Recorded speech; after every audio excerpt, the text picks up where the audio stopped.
பதிற்றுப்பத்து எட்டு தொகையில் அமைந்த புறத்திணை நூல்களுள் ஒன்று பதிற்றுப்பத்து. சேர மன்னர்கள் 10 பேரின் சிறப்புகளை எடுத்து இயம்பும் இது பாடாண் திணையில் அமைந்துள்ளது.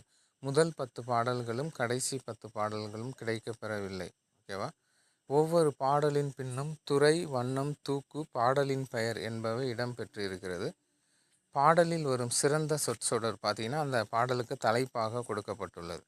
பார்த்துங்க.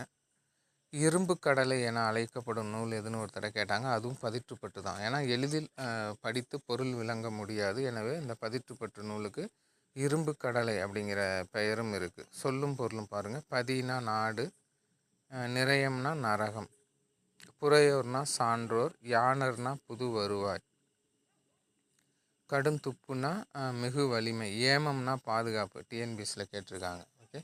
நரி ஏன சொல்லிசை அளபடை.